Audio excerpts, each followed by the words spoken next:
All right, everybody, welcome back. I'm really excited for our deep dive today. We're going to be exploring John Keats and specifically his poem, Ode on a Grecian Urn.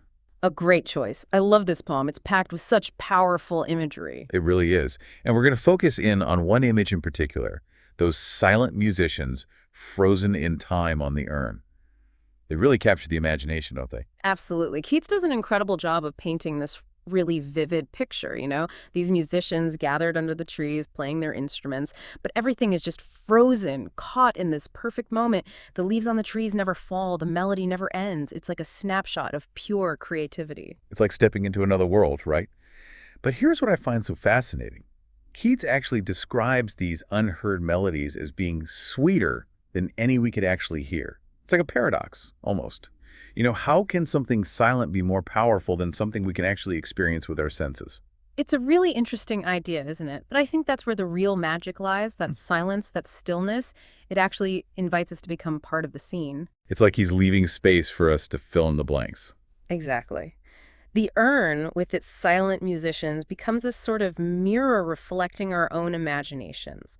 What instruments are they playing? What emotions are etched on their faces? We get to decide. Each person brings their own experiences and emotions to the table, making the experience completely unique. So it becomes a conversation, in a way, between Keats, the urn, and the viewer. And I think that's one reason why this image continues to resonate with people, even today, centuries later. I completely agree. I think there's something about that sense of permanence, of timelessness that we crave in our modern world. Everything around us is so fleeting, so disposable.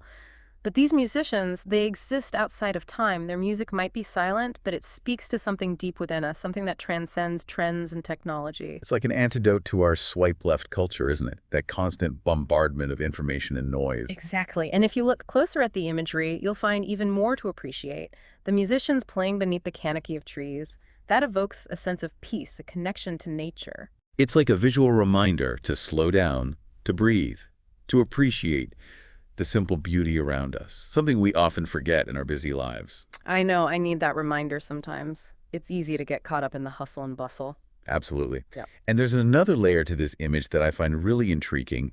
It's how Keats doesn't try to dictate our interpretation. He doesn't tell us what to feel or think. He presents us with this scene, frozen in time, and invites us to bring our own experiences to it. And that's what makes it so powerful, right? That celebration of individual interpretation. It feels very aligned with modern values, especially in the art world. Yeah, it's like he's saying, this is what I see, but what do you see? And that open-endedness, it creates space for real dialogue and connection. It makes you realize that art isn't just about the artist. It's about the interaction between the artist, the artwork, and the viewer. It's a collaborative process. And I think that brings us to the heart of Keats' genius. By choosing to depict silent music, he forces us to confront the very essence of art. It doesn't have to be loud or obvious to be profound. Sometimes it's in the silence and the stillness that we find the most powerful truths.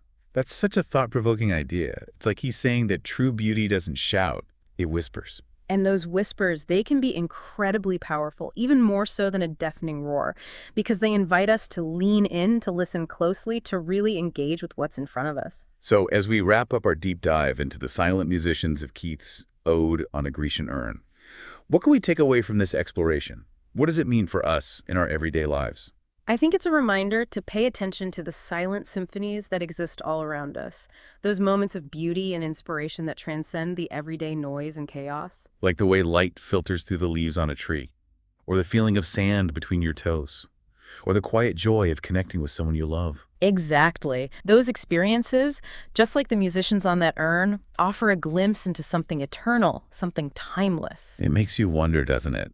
What silent symphonies are we creating in our own lives? What will we leave behind that will resonate with others, even in our absence? It's something to think about. And if you haven't already, I highly encourage you to read Ode on a Grecian Urn for yourself. It's a journey worth taking. I agree. You won't regret it. So that's all the time we have for today's deep dive. But keep those silent symphonies in mind as you go about your day.